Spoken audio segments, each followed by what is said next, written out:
오늘은 빌립보서 3장 14절입니다. 빌립보서 3장 14절입니다. 한 목소리로 같이 읽겠습니다. 빌립보서 3장 14절입니다.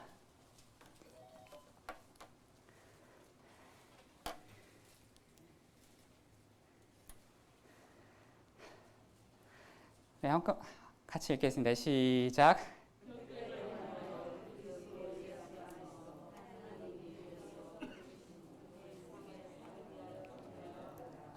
아멘.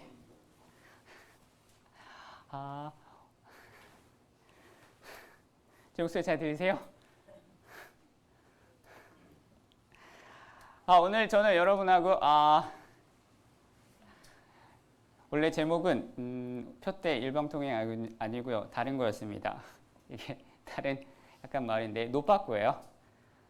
원래 이런 겁니다. 하나님께서 정말 저와 여러분과 사랑하는 삼성교회 안에 변치 않고 일하고 계시고 사랑하는 하나님이 사랑하는 삼성교회를 사랑하고 계십니다. 믿으십니까?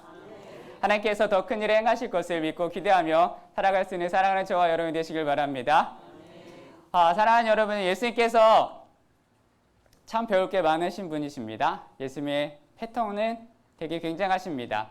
여러분, 예수님을 통해서 혹시 배우고 싶은 게 있으시면 혹시 어떤 부분을 가장 많이 배우고 싶으십니까? 저는 예수님께 전부 통으로 다 배우고 싶은데요. 기회가 된다면 저는 예수님에게 성경을 펴서 배우고 싶은 게 두 가지가 있습니다. 그 중에 한 가지는 뭐냐면 예수님이 사역을 하실 때 굉장히 바쁘시지만 분주하시지만 그 모습을 통해서 성경에 굉장히 많은 스케줄을 행하셨는데요. 정말 숨이 찰 정도로 그렇게 바쁘게 사역을 하셨는데 예수님은 그 바쁘신 사역 중에 단 한 번도 분주한 적이 없으셨다라는 거예요. 그리고 사랑하는 여러분요, 바쁜 거랑 분주한 거는 다릅니다. 바쁘기도 하지만 허겁지겁하는 거랑은 다릅니다. 예수님의 사역은 굉장히 정말 오밀조밀 하셨습니다. 디테일하셨습니다. 그리고 그 어떤 슈퍼스타 연예인보다 바쁘게 스케줄을 소화하셨는데 중요한 건 거기서 분주한 모습은 없었다라는 거예요. 길에 가시다가 사역을 하시다가 제자들이 이쪽입니다라고 이야기하다가 갑자기 어느 행선지를 가는데 예수님을 인도하는데 예수님이 옷자락을 붙잡고 나 좀 살려주세요 하는 한 여인이 있었죠. 한 여인이 기구한 사연을 들으시고 그리고 그 사람을 멸시치 않으시고 그 사람이 이야기하는 것을 들어주시고 그의 옷자락에 손댄 그 여인을 예수님은 고쳐주셨습니다. 사랑하는 여러분요, 기회가 되면 그런 모습을 저는 배우고 싶습니다. 아무리 바빠도 분주한 모습을 찾아볼 수 없으신 그의 손은 언제나 평안하셨고 그의 눈은 언제나 온화하셨고 그분의 발걸음은 언제나 침착하셨습니다. 그런 모습을 제가 굉장히 담고 싶어 합니다. 두 번째로 예수님께 담고 싶은 거 저는 뭐냐면요, 예수님이 마지막에 하신 말씀, 십자가 달려서 다 하시고 마지막에 하신 말씀, 다 이루었다 해요. 예수님께서 십자가에서 내가 다 이루었다라는 말씀, 그 단어를 들을 때, 처음에 그 단어를 들을 때 정말 쇠망치로 가슴을 맞는 듯한 느낌이었습니다. 아니, 어떻게 살아야 다 이루고 사는가? 어떻게 살아야 마지막 하늘나라 가기 전에 저런 고백을 할 수 있을까? 아니, 어떻게 인생을 사셨길래 마지막 대부분은 아쉬워서 눈을 감지 못하거나 손을 꼭 쥐거나 이 세상에 조금 더 살아보려고 아둥바둥 하는데 어떻게 그렇게 아름다운 말씀을 하셨을까? 예수님이 마지막 순간에 다 이뤘다라고 말씀을 하시고 어떻게 가실 수 있을까? 저마다 우리는 다 이루고 가야 할 사명이 있습니다. 저와 여러분은 분명히 하나님께서 주신 사명이 있습니다. 예수님은 다 이뤘다라는 이 말씀 속에서 하나님께서 이 땅에 보내신 예수 그리스도의 사명을 이루어야 할 사명을 미완성으로 끝내지 않고 완벽하게 끝내셨습니다. 그 십자가에 대한 사명을 완수하고 돌아가시는 건 사명을 다 이루고 돌아가신 게 저는 되게 부럽습니다. 십자가에서 다 이뤘다라고 말씀하셨고 눈을 감을 수 있는 분 어떻게 하면 다 이룰 수 있을까요? 그 한마디 우리가 들어봐도 예수님은 정말 위대하신 분이십니다. 그리고 예수님의 모습을 죽도록 닮고 싶어하는 사람들이 많죠. 그 중에 한 사람 누구냐면 사도 바울이 있어요. 사도 바울은 다메섹 도상에서 예수 그리스도를 만나고 난 뒤에 바뀌었어요. 예수님 바라기로 바뀌었습니다. 해바라기는 아시죠? 해가 가는 쪽으로 방향을 틀듯이 사도 바울은 예수님만 바라보는 주바라기가 됐어요. 예수님이 계시는 곳만 바라보고 언제든지 평생 바라봤는데 아마 바울이 예수님에게 가운데 가장 배우고 싶었던 것은 제 마음뿐만 아니라 사도 바울의 마음에도 분명히 있었을 것입니다. 바울이 가장 예수님에 대해서 가장 닮고 싶었던 한 가지, 주여 주께서 그러하셨듯이 나도 내게 주신 사명을 다 이루고 주 앞에 서게 하여 주옵소서. 이 고백이 저와 여러분의 고백이 되기를 바랍니다. 내 사명을 깨닫는 순간 아이고 늦었다 라는 게 아니라 내 사명을 발견하는 순간 여러분의 사명을 발견하셨다면 끝까지 아름답게 완주하시기를 바랍니다. 후지는 없어요. 뒤로 물러서도 안 됩니다. 내가 죽는 날, 주님이 부르시는 그날, 주님 앞에 내 인생이 단 한 점도 후회 없이 주님 다 이뤘습니다. 아마 이거 하나 보고 하나님 달려왔습니다. 주께서 나에게 주신 사명을 향하여 내가 힘써 애썼습니다. 예수님이 십자가 위에서 다 이루신 것처럼 주여 벌레만도 못한 내가 주를 만나 변화가 되었고 내 남은 생을 주를 위해 살다가 마지막 순간에 나도 주님처럼 다 이루었습니다라는 고백을 통하여 그 말 한마디를 통하여 주님 바울의 인생을 변화시켜서 사명이 되었고 인생의 목적을 따라 살아갔는데 저와 여러분이 동일하게 그렇게 고백하고 주님 앞에 설 수 있기를 바랍니다. 사도행전 20장 24절에 이렇게 이야기하죠. 다 함께 읽어볼까요? 내가 시작.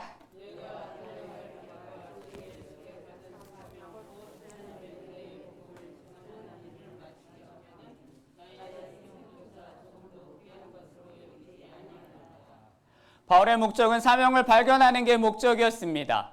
사명을 발견하는 것을 당연하고 그의 목적은 이 사명을 끝까지 마치는 거예요. 발견하는 데 멈추는 게 아니라 끝까지 가겠다라는 것입니다. 주 예수께 받은 사명을 마치려 하면은 내 생명까지도 바쳐서 나는 내 생명보다 더 귀한, 내 생명보다 더 값진 사명을 완수하겠다라는 고백이 있습니다. 내 생명을 다 이루고 싶었던, 내 생명과 맞바꿔서 이루고 싶었던 내게 주신 사명을 이루어내고 마쳤다라고 고백할 수 있는 사람이 되기를 원했습니다. 바울의 유일한 한 가지 소원, 인생의 소원이 그거예요. 다 이루었을까요? 예수님처럼 예수님이 다 이루었다 하신 것처럼 사도 바울은 사도행전 20장 24절에 이야기하죠. 그렇게 마치고 싶었다라고. 나는 내 인생을, 나는 이 사명을 이루는 것이 마치고 싶다라는 소원이 있었습니다. 여러분의 소원은 무엇입니까? 그가 바로 죽기 직전에 썼던 디모데후서 4장 7절에는 이렇게 이야기하죠. 한번 읽어볼까요? 나는 시작.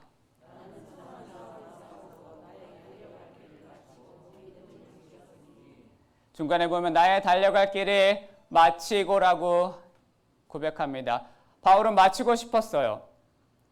나는 마쳤다라가 아니고 인생을 마무리하고 있는 게 아니고 예수님의 대한 사명을 마쳤고 바울도 자기에게 예수님에게 온 일을 구원하신 사명이 있었다면 바울은 예수님만큼 큰 사명을 가질 수 없지만 바울에게 주신 그 사명, 너는 온 이방 민족에게 복음을 전하라 라는 그 아름다운 마음을 품었습니다. 바울에게 주신 사명을 마쳤다라고 이야기합니다. 사랑하는 여러분이요, 예수님도 바울도 아름답게 사명을 마쳤습니다. 저 여러분에게도 분명한 사명이 있어요.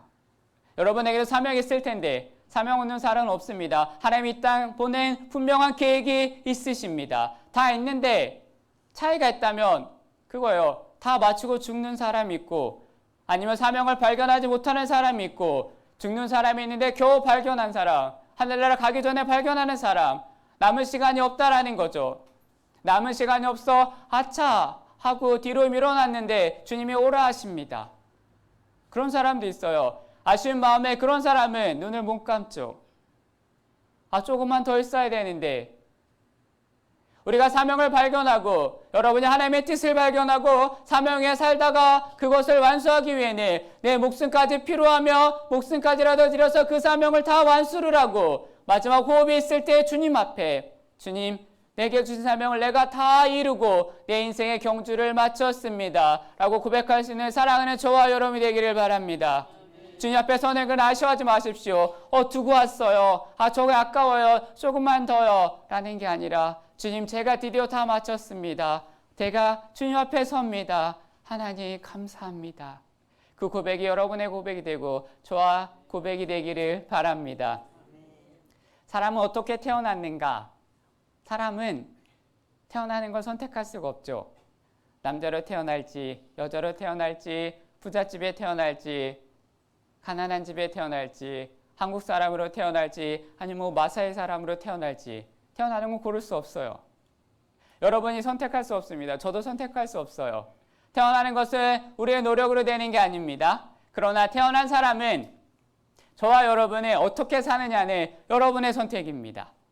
어떻게 태어나는가가 중요한 게 아니라 태어난 우리가 어떻게 사는가가 굉장히 중요합니다. 어떠한 방향으로, 어떠한 생각으로, 어떠한 믿음으로 사는가가 중요합니다.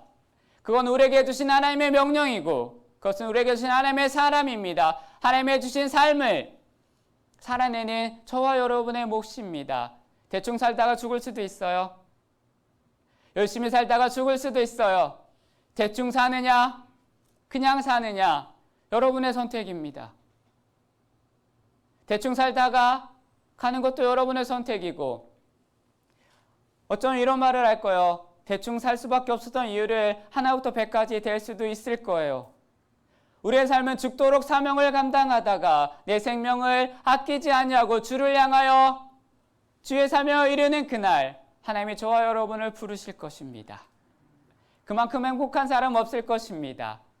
사랑하는 여러분, 우리 삼성교회 모두의 사랑하는 성도님들, 인생은 미완성이 아니라 완성으로 끝나가야 되는데 내 사명을 쓰다가 마는 편지로 끝나는 것이 아니라 여러분의 인생을 정말로 다 하나님 원하시는 방향으로 써서 주님 앞에 설 수 있기를 바랍니다. 왜 인생을 미완성이고 왜 인생을 쓰다만 편지로 마무리하다가 죽는 순간 아이고 주님 벌써 오셨네 라는 멘트를 하지 않기를 바랍니다. 준비가 안 됐는데 결혼도 시켜야 되고 결혼도 해야 됐는데 미완성으로 끝나면 안 되잖아요. 내가 끝났다, 마쳤다, 주님 내 경주를 끝냈습니다. 내 앞에 당한 경주를 경주하며 내 경주를 마쳤다고 말할 수 있는 사랑하는 여러분이 되시기를 바랍니다. 예수님처럼 살아가고 바울처럼 살아가고 여러분만의 사명이 있고 사랑하는 삼성교회만의 사명이 있습니다. 그리고 여러분 개인적으로도 사명이 다 있어요. 순회선교단에 김용희 선교사님이 있는데 자녀가 5명이라고 해요. 그 5명을 다 선교사로 보냈는데 보내면서 이렇게 이야기했대요. 아빠가 너에게 해줄 것은 아무것도 없다. 땅 끝으로 가라. 얘들아 우리 땅 끝에서 죽어서 하늘 복판에서 만나자라고 하셨대요. 그리고 축복해줬다라고 이야기를 합니다. 주님이 오시는 그날, 저와 여러분의 사명을 마치는 그날 모든 주인이 맡겨주신 것을 이뤄낼 수 있는 사랑하는 여러분이 되시기를 바랍니다. 그 말 한마디를 할 수 있다면 저와 여러분 주님 앞에 서서 주님이 주신 사명을 완벽하게 감당했습니다. 그 말을 할 수 있다면 얼마나 행복할까요? 주님 앞에 섰는데 약간 두렵고 약간 눈치 보이고 약간 부족한 것 같은 그런 게 아니라 당당하게 주님 잘 마쳤습니다라는 아름다운 고백이 있기를 바랍니다. 사랑하는 여러분, 그럼 잘 달려가고 계십니까? 여러분의 사명, 하나님이 주신 그 사명을 향하여 지금도 여전히 잘 달려가고 계십니까? 여러분의 인생이 미완성으로 쓰다가 만 것이 아니라 여러분이 많이 써나간 것이 있는데 지금까지 살아오면서 계속 쌓인 그 행적과 삶이 있는데 하나님이 여러분에게 여러분만이 할 수 있는 것을 주셨는데 여러분에게 반드시 끝내라고 하는 숙제를 주셨는데 그 사명 숙제를 지금도 여전히 잘 교회 오기 전까지 하고 오셨습니까?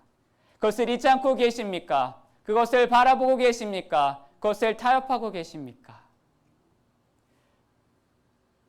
주님이 언제 갑자기 여러분에게 찾아오셔서 야, 이제 너의 인생의 수명이 다 됐다, 이제 함께 가자라고 주님이 여러분을 부르실 때 당황하시겠습니까? 조금만 기다려주세요 라고 말하시겠습니까? 주여 값이 감에 감사합니다라는 고백을 하시겠습니까? 주님이 주신 사명은 아직 절반도 못 끝냈습니다.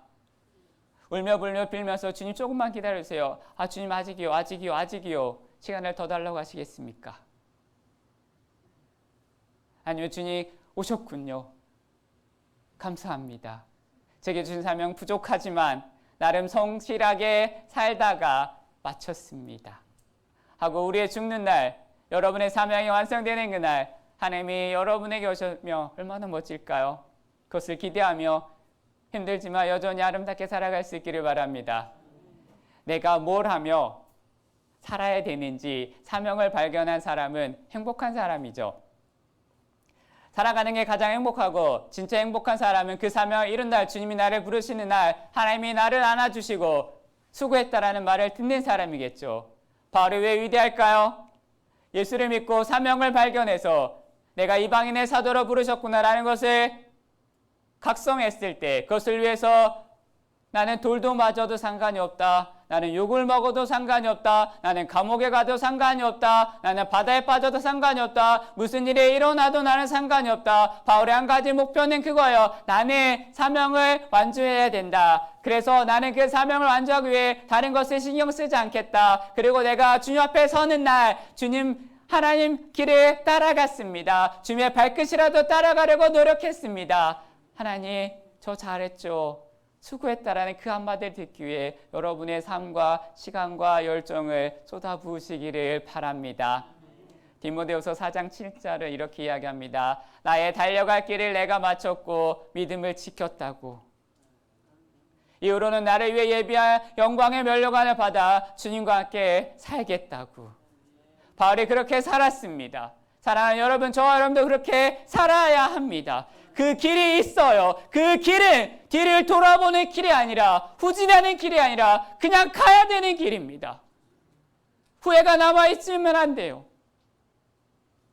아쉬움도 남아있으면 안 됩니다. 주님 앞에 섰는데 아쉬움이 있고 후회가 있으면 우리는 사명을 잘 감당하지 못한 거예요. 바울의 평생 소원은 예수님을 흉내내는 것이었습니다. 예수님이 가신 그 길에 따라가는 것이었습니다. 예수님을 본받아 예수님처럼 살아가고 예수님은 인류의 구원을 이루셨지만 어찌가면 우리가 예수님의 사명과 비교할 수는 없겠지만 바울은 나는 이방인의 사도로 살아가겠다. 나의 비전과 나의 사명이 있다. 돌에 맞으면 돌에 맞고 감옥에 가면 감옥에 갔고 뺨을 때리면 뺨을 맞고 옷을 벗기면 옷을 벗기고 그렇게 사명을 이루었던 사람. 사랑하는 여러분이 아십니까? 사명을 발견한 사람은 특징이 있어요. 그것은 시시한 거에 목숨을 걸지 않았습니다. 사소한 거에 신경 쓰지 않았어요. 왜냐하면 사명을 감당해야 되는 게 너무 중요하기 때문에. 다른 데 힘을 뺄 시간이 없고 다른 데 마음을 둘 여유가 없었다라는 거죠. 하나님의 사명을 발견하고 내가 언제 죽을지 모르지만 주님이 나를 부르실 그때까지 나는 나의 사명을 잘 감당하겠다. 다른 것을 바라보지 않겠다라는 고백이 있었다라는 것입니다. 그런데 우리는 다른 것을 하다가 그 아까운 시간을 허비하며 정말로 속상할 거예요. 여러분, 하나님의 사명이 아닌 다른 것에 여러분의 열심을 내십니까? 그래서 그 시간이 아까우십니까? 아니면 내가 돈을 벌어야 되는데 놓쳤다, 아깝다. 어느 쪽이십니까?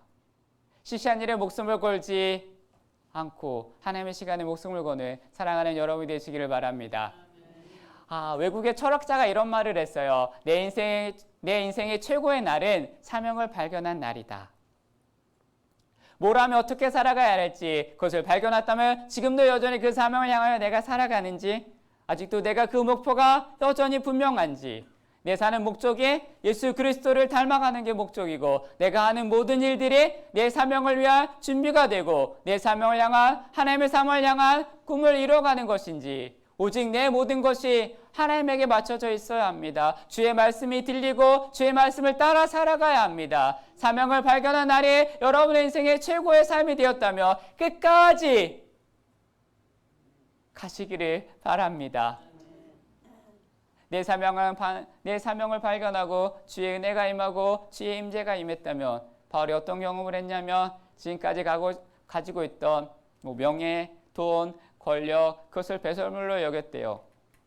좋은 말로 배설물, 평균 말로 똥으로 여겼다라는 거죠. 사명을 발견하고 예수님을 발견하고 주가 나의 왕이십니다. 주가 나의 주인이십니다라고 말을 하며 다른 것을 배설물로 보이기 시작했답니다. 사랑하는 여러분요, 예수님 말고 다른 게 아직도 반짝반짝거리십니까? 다른 게 아직도 갖고 싶으십니까? 다른 게 아직도 보이십니까? 그러면은 여러분의 사명은 틀어진 거예요. 여러분의 마음이 예수님에게서 틀어진 거예요. 여러분의 주신 사명이 어느 정도의 사명이냐면 나머지가 시시하게 보여야 진짜 예수님을 사랑하고 진짜 사명으로 살아가고 있는 것입니다. 밀리지 않기를 바랍니다.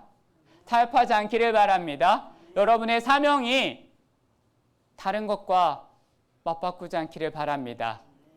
아직도 다른 게 반짝거리고 아직도 다른 게 좋아 보이고 아직도 다른 것 때문에 속상하면 우리는 예수님이 멀어져 가고 있다는 것을 반드시 기억하고 살아갈 수 있기를 바랍니다. 사랑하는 여러분, 그 사진 하나 준비했는데요. 나이아가라 폭포를 저기 미쿡에 있는 나이아가라 폭포인데요. 낮과 밤입니다. 저것을 실제로 본 사람이 동네 앞에 개천에 발을 담그며 가슴이 뛸까요? 다음 사진이 하나 있어요. 이거랑 동네 앞에 저 사진을 보며 어느 것이 더 좋아 보이십니까? 이 개천이 좋아 보이면 문제가 있는 거예요. 이상한 거예요. 사랑하는 여러분이요. 나이아가라 폭포를 본 사람이 동네 앞 개천을 보고 행복해 사진 찍어야지 SNS 올려야지 라고 하는 사람은 없어요. 미국의 그랜드 캐년을 보고 온 사람이 월명산 동산을 보고 놀라 뒤로 자빠지겠습니까? 아니라는 거죠. 이런 말이 있어요. 바다를 만나기 전까지 강은 자기가 바다인 줄 알았대요. 진짜 사명을 못 만난 사람은 그냥 자기가 잘 살고 있다고 생각을 한다는 거죠. 이만하면 됐다고 생각을 합니다. 이 정도면 주님의 일하다가 죽으면 되지라고 생각을 한다는 거죠. 뭘 더 바라냐라고 말을 하는 거예요. 사업하면서 주일도 좀 하고 헌금도 좀 하고 봉사도 좀 하고 그러면서 거지. 그러면 괜찮다라고 자기 나름의 선을 긋고 살아갑니다. 언제까지 바다를 만나게 되기 전까지, 언제까지 진짜 사명을 발견하기 전까지 그냥 그렇게 종교인으로 살아갈 수밖에 없다는 것입니다. 사명을 위해서 다시 여러분의 초점을 다시 재점검하는 사랑하는 여러분 되시기를 바랍니다. 사명을 발견하고 나면 반짝반짝거리는 게 없어져야 돼요. 여러분이 지금 민감한 게 예수 그리스도이십니까? 아니면 다른 거이십니까? 진짜 사명을 발견하며 내가 붙잡고 있고 내가 움켜쥐고 있는 것들이 시시하게 되어야 된다라고 이야기합니다. 예수님을 만나면 그분이 나에게 주신 사명을 만나면 그때부터 모든 것이 시시해진다라고 고백을 합니다. 시시해지셨습니까? 아니면 과거형이십니까? 아니면 지금도 여전히 시시하십니까? 여러분 예수를 처음 만난 그때 하나님 여러분을 만나 주셨고 구원을 주셨고 은혜를 주신 그때도 여전히 동일하십니까? 하루하루가 예수님처럼 살 수밖에 없고 예수님을 닮아가고 예수님을 바라봐야 됩니다. 발견한 사람 시시한 거에 목숨을 걸지 않아요. 시시한 거에 갔다부터 싸움하지 않고 말도 섞지도 않아요. 시험 들어가지고 내가 달려갈 길에 어떻게 멈추냐고요. 시험이 들었다고 어떻게 멈춥니까? 화가 난다고 속상한다고 어떻게 멈추고 주저앉아 있습니까?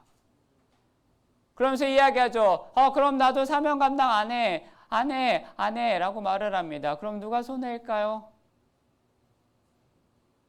마지막 날 주님 누구 때문에 시험 들어서 몇 년 쉬었습니다.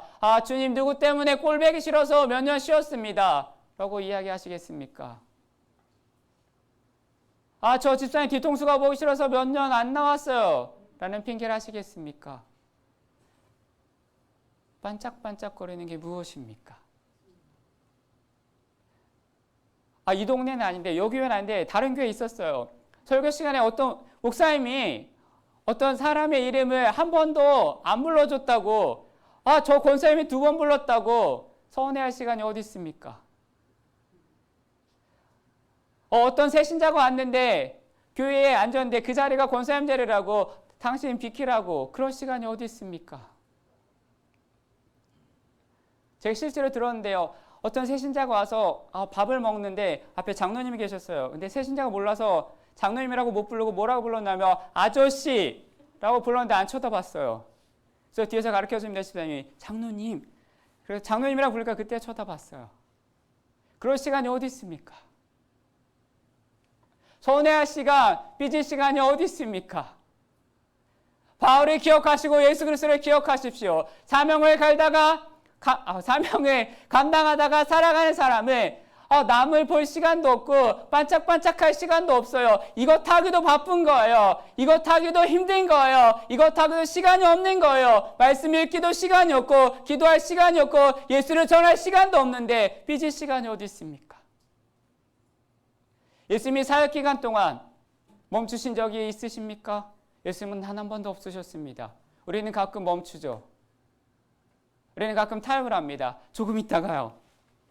내 기도 안 들어주면 삐지고 화가 난다고 예수님 그럼 나도 안 하겠습니다. 1년만 쉴게요. 몇 년 했는데. 예수님이 그러신 적이 어디 있으십니까? 사소한 일로 말다툼을 하다가 시간을 허비한 적이 예수님 없으세요. 바울이 그렇게 살았을까요? 아니라는 거예요. 바울이 정말 한순간 1분 1초를 치열하게 예수님을 놓칠까봐, 사명을 놓칠까봐 그것을 이루게 살아갔습니다. 사랑하는 여러분이요, 그 예수 그리스도가 여러분에게 주신 사명을 발견한 사람을 본질상 멈출 수가 없습니다. 예수께서 걸어가신 그 길을 멈출 수가 없는 거예요. 예수님께 가는 그 길을 멈출 수가 없고, 예배를 멈출 수가 없고, 기도를 멈출 수가 없고, 성경 읽는 것을 멈출 수가 없다라는 것입니다. 왜냐하면 사명이 나를 가만두지 않아요. 사명이 여러분을 가만두고 있다면 생각해 봐야 합니다. 다른 게 여러분을 붙잡고 있는 것입니다. 사명을 받았는데, 은혜를 받았는데, 주가 여러분에게 말씀을 하시는데 가슴이 안 뛰면 다른 거에 마음이 간 거라는 것을 기억하시기를 바랍니다. 수많은 사람 중에 이 지구상에 여러분을 부르셨습니다. 하나님 여러분을 기억하십니다. 모래알처럼 많은 사람 중에 굳이 나를 찾아내서 택하시고 나를 기억하시고 나를 붙드시고 별처럼 많은 사람 중에 나를 택하셨습니다. 수십억의 사람 중에 하나님 여러분을 택하셨습니다. 뽑으신 이유가 있고 하나님 여러분을 보낸 이유가 있습니다. 나를 어디에 쓰시려고, 나 아니면 안 되는 일이 뭐가 있길래 하나님이 나를 택하셨을까? 다시 한번 생각해 보시길 바랍니다. 여러분 아니면 안 되는 사명이 있어요. 하나님이 내 생명을 걸어도 후회하지 않을 만한 하나님의 일이 있습니다. 내 모든 가치 있는 것들이 하나님의 시선과 동일하게 되기를 바랍니다. 하나님이 바라보는 곳에 여러분의 시선이 바라봐야 되고 하나님이 가는 곳에 여러분이 가야 합니다. 하나님의 사명을 잃어보지 않게 달라고 우리는 부르짖어야 합니다.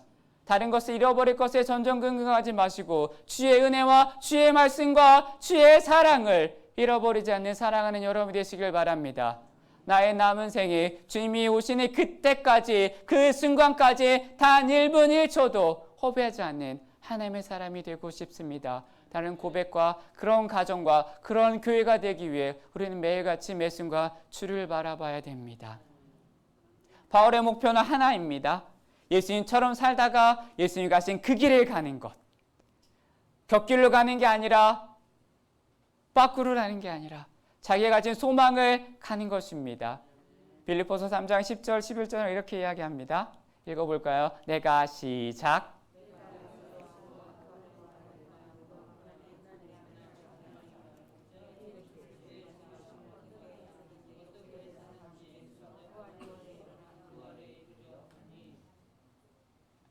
주님과 함께 살고 싶어 그것을 본받는 사람이 되고 싶었습니다.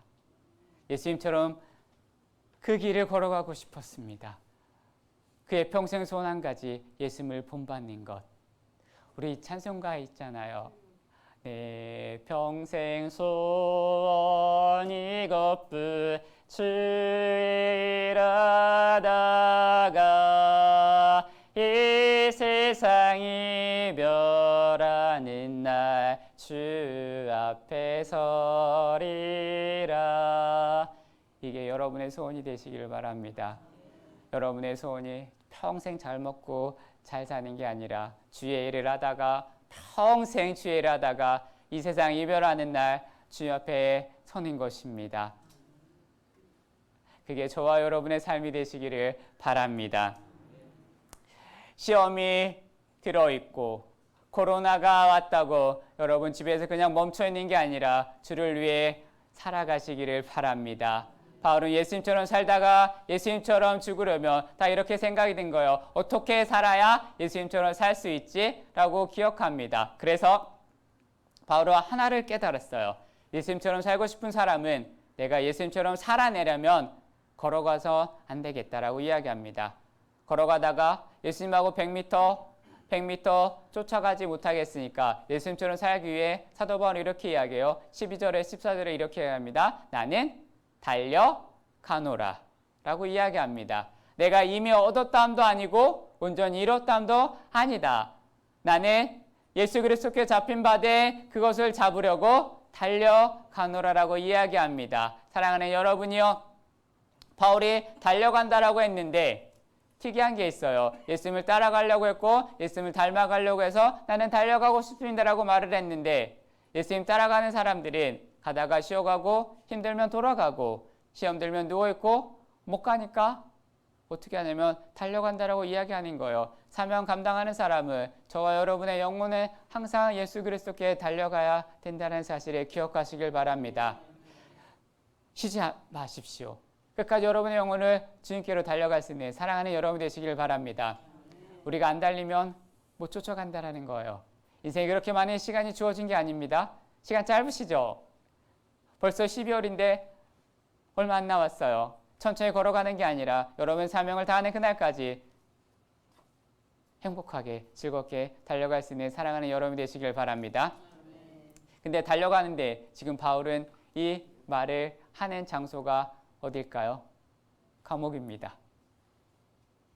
이 빌립보는 옥중서신이라고 해서 감옥에서 썼어요. 바울이 왜 감옥 안에서 아무도 사용하지 않는 나는 감옥 안에 있지만 달린다라는 고백을 할까요?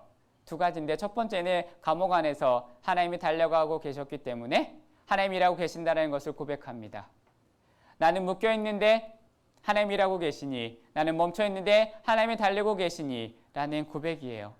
사랑하는 여러분, 주님은 언제나 여러분에게 지금 일하고 계십니다. 믿으십니까? 주님 언제나 여러분에게 시선이 고정되어 있으십니다. 하나님은 상황에 관계없이 시공간에 관계없이 어디서나 일하십니다. 내가 감옥 같은 환경에 속해 있을지라도 하나님은 감옥에 계신 것 같이 느껴질지라도 내가 묶여 있는 것이지 하나님이 묶여 계신 게 아닙니다. 여러분 코로나 때문에 여러분의 삶이 아니면 여러분의 사업이 묶여 있다고 하나님이 그 사업 안에 묶여 있는 것이 아닙니다.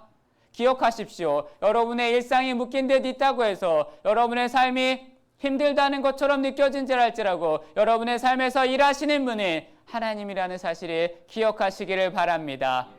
바울이 감옥 안에 있지만 하나님의 감옥 안에 계신 것이 아니십니다. 골방에서 열방을 경험하고 계셨습니다. 내가 감옥 같은 환경에 있을지라도 내가 지금 힘든 환경에 있을지라도 하나님이 여러분과 함께 일하고 계심을 기억하고 고백하며 살아갈 수 있기를 바랍니다. 사랑하는 여러분, 오늘 이 시간에 여러분이 지금 성전에서 예배를 드리고 혹은 유튜브로 예배를 드릴지라도 중요한 거 아무 염려 없이 눈을 뜨고 예배를 드리러 오셨잖아요. 아침에 일어나셨을 때 어젯밤 여러분 잠자리에 들면서 왜 잠자리에 들었고 아침에 일어났는데 왜 아무 일도 없이 눈이 떠지셨어요?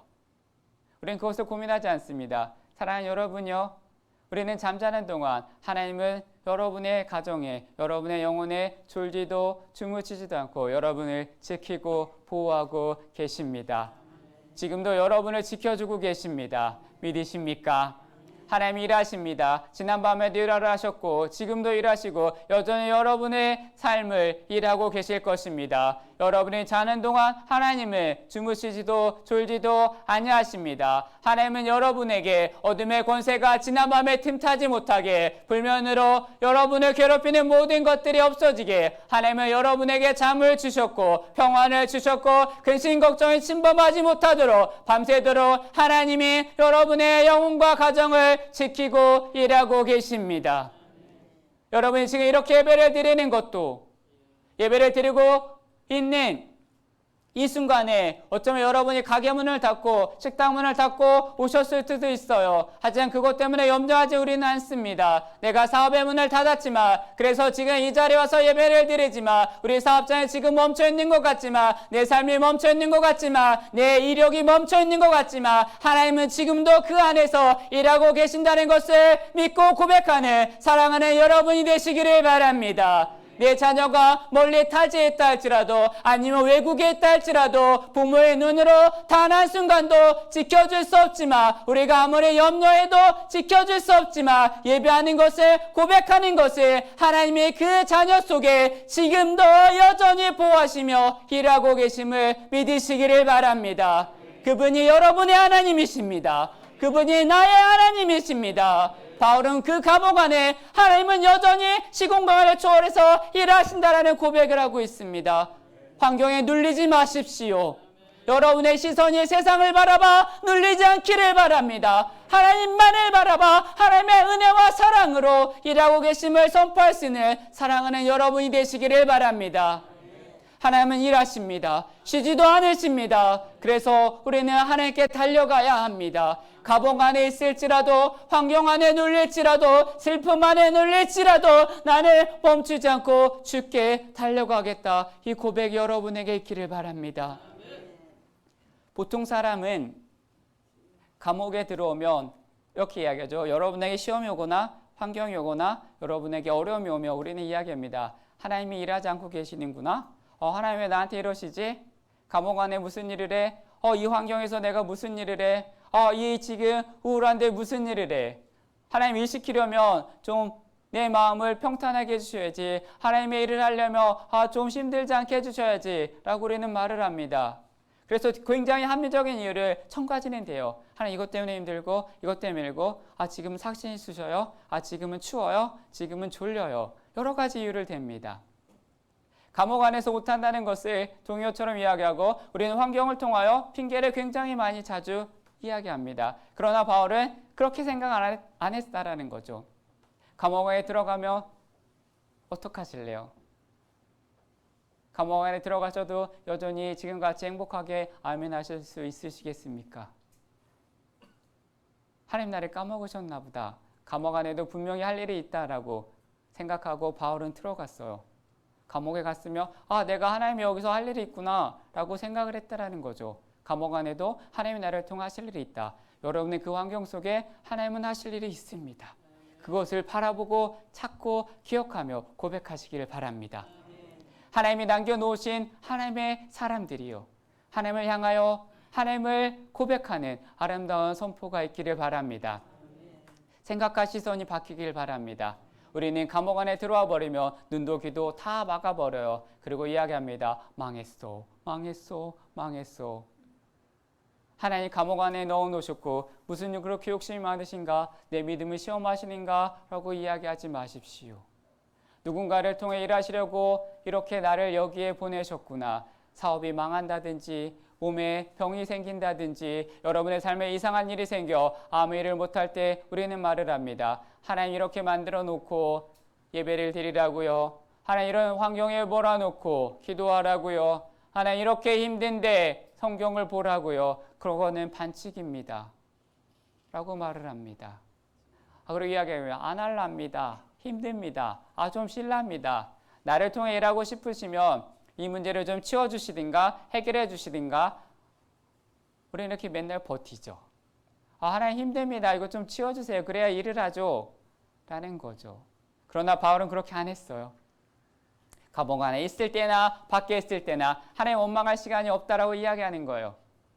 신세 한탄할 시간이 없대요. 사명을 향해 달려가기도 바쁜데 삐지거나 힘들거나 신세 한탄하거나 화내거나 할 시간이 없다라는 것입니다. 생각과 시각을 바꾸시기를 바랍니다. 어떻게 그렇게 하실 수 있을까? 사랑하는 여러분요, 세상은 멈춘 것 같아도 하나님 일하십니다. 여러분을 통해 일하고 계십니다. 사랑하는 여러분요, 주눅 들지 마십시오. 15절에 이렇게 이야기하죠. 오늘 그러므로 누구든지 우리 온전히 이룬 자들은 이렇게 생각할지니 만일 어떤 일을 너희가 달리 생각하며 하나님 이것도 너희에게 나타내실 것이다. 이 말은 누구든지 너희가 생각을 달리하며 네가 어떤 상황에서 모든 사람이 생각하는 방식으로 세상의 방식으로 생각을 하지 말고 다르게 생각한다며 하나님의 방식으로 생각을 한다면 내가 새로운 길을 내주겠다라는 것입니다. 하나님의 길을 걸어가는 하나님의 사람이 되시기를 바랍니다. 세상의 방법이 아니라 세상의 경험이 아니라 하나님의 방법과 경험을 통하여 여전히 살아내는 하나님의 사람이 되시기를 바랍니다. 모든 사람이 코로나라고 말을 하고 모든 사람이 민감합니다. 오늘은 몇 명이래 일상이 됐어요. 숨을 쉬는 것처럼 우리는 매일같이 코로나가 몇 명인지 클릭을 하거나 뉴스를 봅니다. 그게 일상생활이 됐습니다. 코로나가 끝날 때까지 기다려야 되는가? 코로나 끝날 때까지 아무것도 하지 말아야 되는가? 그냥 그렇게 있어야 되는가? 그래야 할지라도 생각을 달리하며 내가 다른 길을 너에게 열어주시겠다라고 이야기를 합니다. 그 길을 걸어가는 하나님의 사람이 되시기를 바랍니다. 사랑하는 여러분요, 바울은 감옥 안에서도 전도를 하고 복음을 전했습니다. 예수님이 십자가에 달리셨을 때 할 일을 다 하셨어요. 다 하셨는데 예수님이 돌아가시면 됩니다. 그런데 그 마지막 순간에 뭐 하셨어요? 옆에 있는 사람에게 전도하셨죠. 우편강도를 마지막 죽는 순간까지. 이 한 가지 이유 때문에 이야기하고 마치려 합니다. 디모데후서 2장 9절에 이렇게 이야기하죠. 복음으로 말미암아 내가 죄인과 같이 매이는 데까지 고난을 받았으나 하나님의 말씀은 매이지 아니하니라. 사랑하는 여러분요, 어떠한 코로나 상황 가운데 지금 사업이 어려울 수도 있고 삶이 힘들 수 있고 경제가 돌아가지 않아 여러분의 삶이 퍽퍽할 수 있습니다. 그러나 하나님은 여러분의 삶을 통해 일하고 계십니다. 하나님의 여러분의 가정을 통해 일하고 계십니다. 여러분은 묶여있지 않습니다. 하나님이 여러분을 메어 놓으실 것입니다. 우리의 사명도 멈추지 않기를 바랍니다. 하나님이 일하시고 하나님 일하시는 그곳에 하나님의 나라가 임하고 하나님께서 여러분에게 큰 능력을 주실 것입니다. 그 일을 감당하는 사랑하는 삼성교회와 사랑하는 여러분이 되시길 바랍니다. 저는 삼성교회 이름이 되게 좋아요. 우리나라 대표 기업 이름이 뭐죠? 삼성. 사랑하는 여러분요, 아름다운 삼성교회가 하나님 앞에 가장 1등이 되는 사랑하는 교회가 되길 바랍니다. 그렇게 되기 위해 우리는 사명을 끝까지 잘 감당하는 하나님의 사람이 되시기를 바랍니다. 하나님 조금만 있다 오세요라는 게 아니라 하나님 여전히 주를 향해 달려갑니다. 주님, 내가 모든 다른 박제를 마쳤습니다 라는 고백이 있기를 바랍니다. 하나님, 저도 다 이뤘습니다. 주께서 저에게 허락하신 그 사명을 다 이뤘습니다 라는 고백으로 주님 앞에 설 수 있는 저와 여러분 되시기를 바랍니다. 우리 찬양 하나 하고 기도할 건데요, 주가 임하시네라는 찬양할 겁니다. 날이 저물어 갈 때 빈들에서나 주님은 여러분이 향하여 살아갈 것입니다.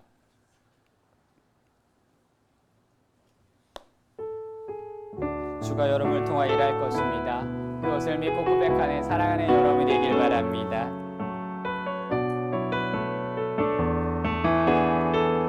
날이 저물어 갈 때, 날이 저물어 갈 때, 빈들에서 걸을 때, 그때가 하나님의 때, 내 힘으로 안 될 때, 내 힘으로 안 될 때, 빈손으로 그때가 하나님의 때입니다. 하나님의 때, 주가 일하시네. 주가 일하시네. 주가 일하시네. 주께 아끼지 않는 자에게 주가 일하시네.